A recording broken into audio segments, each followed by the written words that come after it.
thing, I think we've already spoken about this, but I would love this to be a conversation. I've got my questions, but if I ask someone a question, someone else has got, once the person's answered, someone else can take that conversation further, just jump in.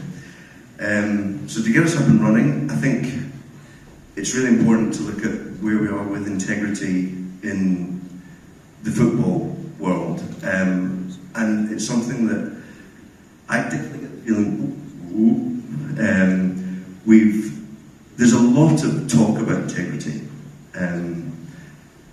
but actual action is maybe thin on the ground, and I think it would be really interesting to explore where we are with integrity and look at the threats there are to football. So, starting with you, João Paulo, could you give us your view of where we are with the struggle to put integrity at the heart of football? Yeah, sure. Thank you very much again to follow your words, to compliment and commend our Football League for this amazing and impressive event, and the pleasure to be here with you sharing our thoughts on the utmost and serious issues related to integrity.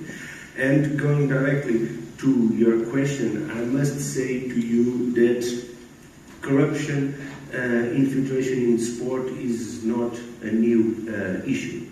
The ancient Olympic Games were collapsed due to an endemic corruption. So what's new and why we are constantly moving with this and struggling to move this issue up in the agenda? In my very humble opinion, the main issue is what has in a very recent past the high-profile cases that we know in football, but in other sports related to integrity challenges and threats and cases were mostly involving sports people for sports purpose. Relegation, promoting, assessing to the European competitions, and due to main and perpetrated by sports people, being athletes, referees, coaches. But with the huge influx of money into the world of sport, and in this case into the world of football, we have seen that this landscape has changed, with lots of people coming from the world out of sport and noticing the vulnerabilities that our industry has. They are infiltrating in clubs. They are engaging with young kids to all sorts of issues: money laundering, manipulation of sports competitions, tax fraud, and tax evasion, racketeering, and all sorts of crimes. And so it's important, rather than fight the fire, let me say it this way, to take care of the forest. What I want to say with this is, in my opinion, and that's what we are doing at the National Olympic Committee, it's very important to first recognize that we have an elephant in the room and that we are fighting with slingshots.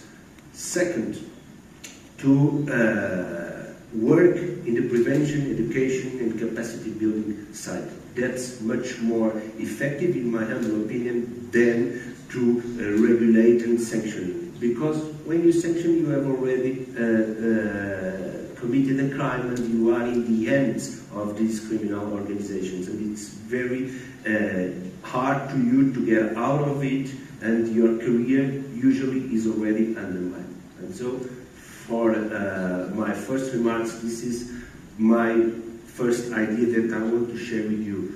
Please don't live on denial to these issues. There are lots of prejudice and lots of arguments that people tend to say that they don't have allowed bets on their sports, they don't move with huge amounts of money, they compete in grassroots leagues. This is only prejudice and talk shopping, because we have the problem and we need to realize the dimension of it, and we need to bet and increasingly support those who are on the field preventing, educating, training and increased capacity of sports people and sports organizations from grassroots to elite level to tackle the issues of integrity. Thank you very much. I'd like to, one of the things you mentioned there was the flows of money, and Pedro, I'd like to turn to you on that one. You were talking the other day about just the amount of cash that's around, and it's flowing into football, and there's speculation. And could you talk us through how that's happening and the risks? Yeah, sure. Well, first of all, I would just like to thank the Liga it's an honor for the invitation to be here. Although I'm linked, of course, to SIGA, I'm a bit sort of the outsider because these are the guys that work on a daily basis on sports. I'm more in financial and supervisory regulation, but of course I'm very eager to have also to work on sort of financial integrity issues on sports, and that's sort of my engagement in terms of how I should portray myself in terms of duty to the community. On your question, I think it's interesting to note the sort of growing trend that we are witnessing in terms of cash flows, and this has some origins. The origins of the context under which we are operating is a context of abundant liquidity in the world. Because this has many causes. I'm not going to enter into the details why we have so many liquidity now, but this drives then the prospect of looking for investment opportunities, and we are witnessing a growing trend in terms of football that is being targeted by certain actors, certain investment actors like private equity groups. You have seen very recently, and I think 21 and 22 marked a sort of, and if you take the data that is, for instance, in the Deloitte annual financial review, also points out to a trend of diversification of investments and growing trend. Now, now linking this to financial integrity, why it is essential. I mean, when we see this sort of abundance of liquidity generating huge cash flows that then enter into the football, both football clubs or football associations, then this means that the standards of integrity have to be sort of reinforced. You have to ask yourself why a private equity, what is the rationale for a private equity investing in a football club? What is the rationale for investing or doing league investments? Is it merely financial? Are they able to cope with the uniqueness of football? And I think the issue that is the uniqueness of football, but also sometimes also the problem of football investment, is that you have this kind of tension between on-pitch ambition and off-field sort of financial stability. And sometimes the on-field ambition, when it gets sort of uncontained or you go wild, usually entails that there is financial recklessness. So the issue, when you think about what is sort of the performance, how shareholders in the company assess the performance of the company, they usually assess against financial results, financial performance. Now, football has this unique thing that you can be a great manager, you can have a fantastic financial performance, but the shareholders of the club, which basically are the fans, the supporters, might dismiss totally because of the sports performance. And this is the tension that sometimes exists, and where sort of financial integrity becomes key, because you cannot also, there is this balance that we have to strike between what is the on-field ambition, what is financial stability, sustainability drivers, what are the standards that should be followed, and for that financial integrity is of the essence. And then we can discuss a bit later what standards should be followed. It is of the essence to contain not only, as I said, a sort of recklessness that might exist because of the pressure, but also for the ones that are investing in football clubs or leagues, also to take into account the uniqueness of football and whether they are or not ready to cope with that sort of pressure. Thank you very much. That's very enlightening. Fernando, I'll turn to you as a lawyer. One of the things that I certainly see there's maybe a problem with the integrity environment is that there's there's a lack of regulation, and I think you said the other day, you know, that the laws, particularly in Portugal, are from really quite a long time ago, if there are even really laws regulating this. Could you give us a brief overview of where we are and the problems that causes? Thank you, David. It's a pleasure to be here. Thank you for the Liga to organize this. Thank you for SIGA for the invitation. Yes, I mean, I have an experience. I've always been an M&A lawyer, and over the last 15, 20 years, I've dedicated myself to acquisition of football clubs. I've done a lot of those over the years, and so I've seen a lot. I have quite some experience in that field. And yes, there is a problem of regulation, and there's a problem of not having common standards for control of this flow of funds that Pedro mentioned into the acquisition of in this case, of football clubs. And for instance, the case of Portugal, there's no pre-acquisition communication, so there's no scrutiny, we don't check the origin of the funds before the acquisition takes place. There's no revelation, public revelation of who are lately the ultimate beneficial owners of each of these clubs, so there's no scrutiny, and so there's no checking of conflict of interest, because someone that might be the owner of the club may be also an agent or maybe doing business with some other club in the same competition. So this doesn't make sense. And also there is no regulation in terms of, for instance, checking who are the board members, some probity tests on the board members of each of these clubs. So it's if you talk about regulation, for instance, it is possible to become a board member. There's no scrutiny at all. So any criminal can be a board member of a club, of a SAG, I mean a sports company. And to become an agent, you need your criminal records to become an agent. So that doesn't make sense. So this kind of regulation needs really to be changed. What we had in the past, and Pedro mentioned this flow of funds, we had the TPO, and TPO, it was banned, and I say it was banned because they say it was banned, but officially it is not. But TPO was banned in 2015, and the same issues and the same problems we had with TPO, and I'm talking about influence and conflict of interest, exactly the same problems we had with club ownership. We have exactly the same problems. We don't know who's behind these clubs. And so each time more, I mean, we ask ourselves, who's behind these transfers of players? Why is a player being sold? It has no rationale, or sports rationale, or economic rationale, or financial rationale. So it's who's really behind. And so these individuals that we don't know who they are, they really have the power to change the outcome of the competition in the middle of the season by trading players between clubs, and we really don't know who's behind. And that really places a serious question in terms of integrity of the competition. So, of course, it needs to be addressed and changed. And of course, SIGA's standards would help should they be implemented on a worldwide scale in terms of football. We're talking about football, of course.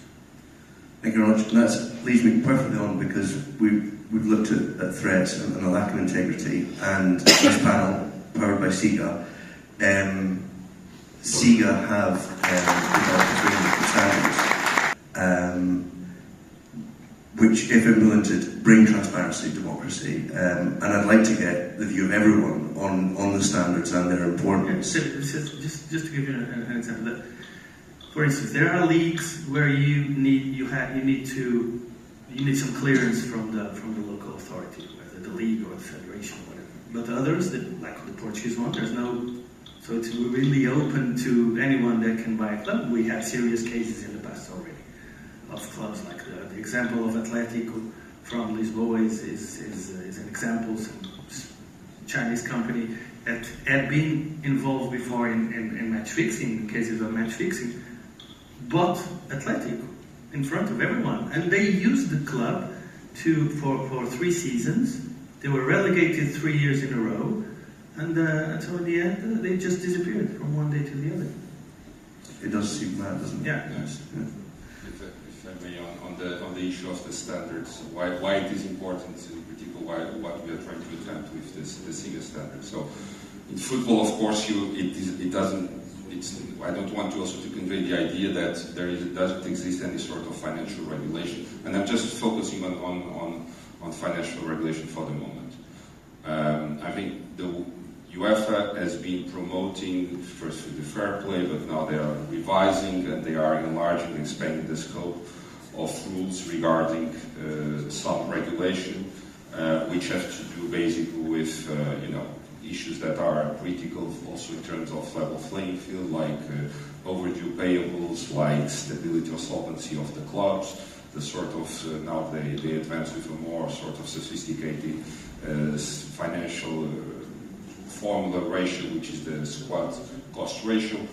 All these are very important in terms of ensuring financial sustainability of football. The problem, however, is that UEFA targets a sort of a minimum layer of clubs, because these are the conditions to participate in the competitions. But then there is a huge universe of clubs, and that's what Fernando is touching, that are simply not regulated in this way. So with the standards that SIGA is attempting to implement and to put forward, what is meant there is really to have a universal implementation of those standards across the board. And I think football could really benefit from that. If you have standards that have to promote not only financial or tax responsibility or fiscal responsibility, but also that promotes transparency, in particular the case of the ultimate beneficial owners, who is behind the investments that are made in football, fit and proper sort of tests, due diligence tests, and of course then what has to do with minimum requirements on audited financial statements, on integrity of the accounts, on internal controls. This is a core issue that's where clubs systematically fail on internal controls in terms of the cash flows. I mean, this is something that escapes to the broader universe of clubs that simply are not targeted by the UEFA regulations. So, and this is also part of football. It's not that this is a huge universe of clubs that is left out and basically runs into a sort of field that where you don't simply have the power to enforce any kind of rules or standards. I think that the issue that you can have a catalog or palette of well-designed standards, and the standards of SIGA go from governance to financial integrity to sports betting, that these standards are applied and then verified by an independent valuer, I think is the best safeguard for ensuring financial integrity. Just to finalize on this, there is this kind of sequence for me which is logical. You cannot have effective distribution of money or more balance in football, and this is I think is a core topic also in Portugal, that is the sort of more balanced distribution of monies that football generates across the clubs. This is, I think, should be a priority issue in Portugal. But you cannot have this without effective cost control regulation. But you cannot have effective cost control regulation without financial integrity. So this is a sequence that has to be followed. So you have to have standards of financial integrity to ensure the cost control regulation, and then to ensure a balanced distribution of money. Pedro, just an interesting number. 90% of the clubs in Europe don't publish their accounts. What Pedro mentioned is important. Is, for instance, the Portuguese league, you have 18 clubs. But those bound by the UEFA financial fair play regulations, I mean, we're talking about 6-7 clubs that regularly go into UEFA competitions. All the other, they have, of course, they have the internal rules, but they're not as tight as the UEFA regulations. So it's really, and for all the others, I mean, they just live in a different world. So it has to be addressed. Yeah. And when we're talking about the standards, I think you mentioned independent assessment, and Paulo, I'd like you to comment a little bit on the importance of having independent view and auditing process, and maybe mention service. Yeah, we have seen this very recently with the famous and renowned Crouch report, the Football Fund review, where the former British Sports Secretary of Sport underlined that particularly, even going a bit further, somehow promoting a kind of an independent regulatory body to take care of the assessment, oversight of all the corporate governance of top English football clubs. And I don't have any doubt that we need neutral, independent assessment, not only for corporate governance, taking care of fit and proper person tests, due diligence related to financial integrity. But there are other issues that, for instance, the SIGA standards address, notably issues related to integrity of coaches, tackling, safeguarding, minors protection. And we have seen in the world of football and in the world of global sport lots of cases related to that, with huge consequences, not only in terms of sport sanctions, but also in terms of the reputation damages from not only to the sports organizations, but also to athletes and coaches who see their careers completely jeopardized. So it's very important that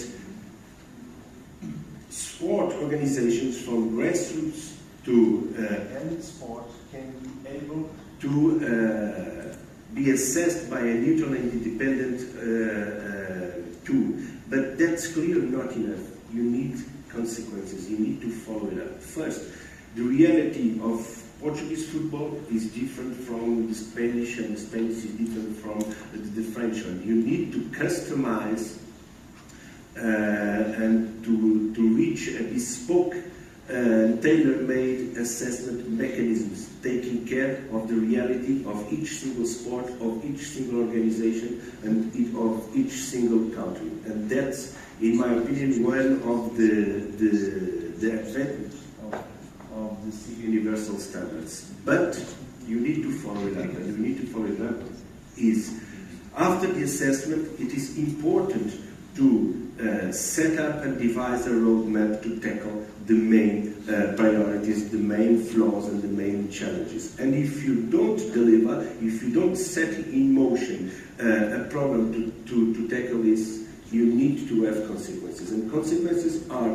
in terms of conditioning public funding, consequences in terms of access to sport competitions, and ultimately, and we have seen this, for instance, in the Olympic world, some federations are now suspended to have their sport in the Olympic Games, as boxing, for instance, is going through a process like that. So it's very important we use the assessment not as an end, but as a tool to reach an end. And the end is better financial integrity, but also better governance and a safer sport from grassroots to elite level. We need to have a broader and far-reaching view about an assessment mechanism. Just can I add something on that? This is very important. When we talk about football, we're not just talking about professional football. Okay, most clubs, they're associations, and they're regulated by the Portuguese Civil Code, 1966 code, with a pretty basic regulation. So in terms of, they really don't have the tools to do all that you had mentioned, because the regulation is pretty basic. It's so basic that it really doesn't make sense. So there should be also a proper regulation for clubs associations. So they should have a different regulations. Their bylaws should be different. The organs they should have, and all, so that they could do what you mentioned. I want to add something there to what Fernando just said, that our grassroots sports, and I would say the European model of sports relies at the grassroots level on volunteers.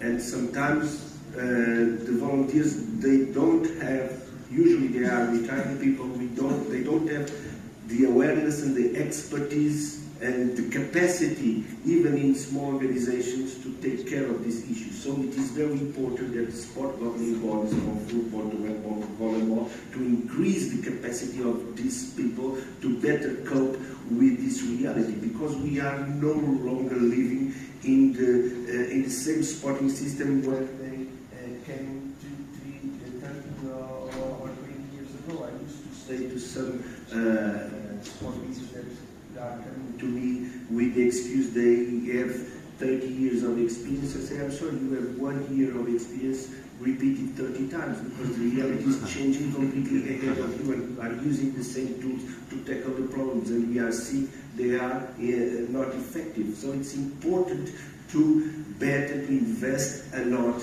in training and increasing capacity of sports leaders. Somehow get some fresh blood, people with more expertise, with more skills to take care of these organizations. On that front, it seems that often in sport there's a culture of almost like, well, good governance might hurt us. But it's usually a win-win. Fernando, you mentioned that the other day. Yeah, I mean, it's a little bit like, actually we were discussing this morning, it's a little bit like environment regulations for industrial companies. For instance, they feel that implementing tight environmental regulations will harm their business, but it is proven that in the long run they will be more profitable, because if they comply with the environmental regulation, they'll be more profitable. And the same goes with sports. With good governance, with good financial integrity, and with proper regulation, with all that we have discussed here, the clubs, the sports companies will be more sustainable in the long run, and they will do what they are able to do, which is, of course, growing their sports business and their competition. So it will make them better. It will make them better. So it's in the long run, if they implement this, of course they will struggle in the beginning, because it's different, especially changing the mentalities. And I understand perfectly that there's a lot to do in that area, because to implement what we have discussed here, it will need a strong change of mentalities. I understand that why it is difficult, but I mean, in the end, there's no other option. So it's something that needs to be done. And it's urgent. It is absolutely urgent. It is absolutely urgent. And you cannot have, and coming back again to football, you cannot have different regulations in different countries. So there should be minimum standards for everyone, because it doesn't make sense. Does that require governments to speak to each other? Should legislators be stepping in here? Yeah, with governments, leagues, federations, they should talk to each other and define this. The wheel has been invented a long time ago, so there's no. They just need to focus exactly on what needs to be done.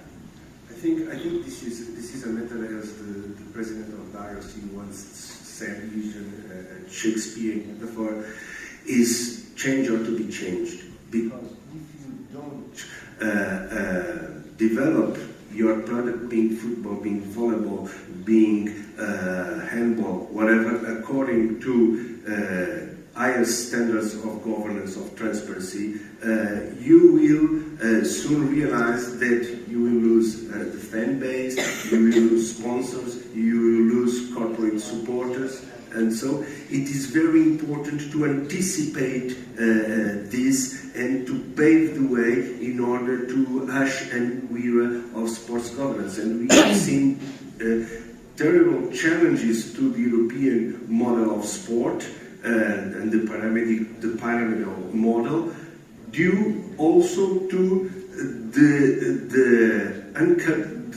how incapable the traditional sport governing bodies are to deliver. And so closed leagues, professional companies are showing up, because even some public funds are more keen to support private organizations than the traditional sport. This is an issue that we need to put on the table. If we don't deliver, if we don't abide by higher standards of governance, we may face this kind of issues that we fear. Closed leagues, private circuits of tennis, of golf, and other sports. It is very important to be aware of that. And there's a degree of public trust, because many of these clubs, they receive public funding, the federation and everything. So it doesn't make sense that public funding, our taxes, are spent in organizations that do not follow this principle, because it doesn't make sense. One thing is connected to the other. I just want to go back to this issue of building on what Fernando and João Paulo said. This issue that governance is costly, and as such, it's going to be difficult to implement in football clubs, at least at the majority of the football clubs. I think this is a totally twisted sort of argument, because it is a bit the opposite. It is because you improve your governance that you're going to attract investment and that you're going to increase your revenues. Because if you don't do that, if you don't have credibility in terms of governance, for sure, your league is not going to attract investment from credible or responsible investment. You're not going to boost the revenues that you could otherwise boost through broadcasting or through sponsorship. And that is precisely the sort of precondition for attracting this responsible investment and to boost your revenues. I think what some of the biggest leagues have done is precisely that. They are now trying to address the issue through improved governance, through improved financial integrity or financial controls, exactly to boost the revenues. And I think the case shows, the historical case shows that if you invest in that, then you're going to have really a more sustainable business model. That's what we're talking here about. I think in Portugal we are at a sort of a crossroads. I think we have still not fully grasped the challenge that we have and how we can be left behind in this trend. So this is really of urgency, that there is really a change of cultural change, mindset change, but in particular regulatory change that enforces these kind of things. Thank you very much for that. We've got almost no time, but I was just thinking, imagine if we are lucky enough to be back here in a year's time, what one thing would make the biggest difference, very quickly from all three of you? Start with Pedro, you were talking. One thing that would be, I would see that at least the majority of the clubs that are not targeted by the UEFA regulation would abide by the standards that we think should be followed in terms of financial integrity. That would be a big boost in governance. Big step. Well, it's three, actually, not one, but at least pre-acquisition control of clubs, of club acquisition. There should be something. Fit and proper tests for board members. That's unbelievable that we don't have that. And the third one is the public revelation of the ultimate beneficial owners of clubs. Those are very important. I will build up on what Fernando just said, to have in place a far-reaching and comprehensive assessment mechanism with public disclosing of each single club's strengths, weaknesses, opportunities and threats, and follow on that. Okay. Thank you very much, guys. We're out of time. That was incredibly enlightening. Could everyone give them a huge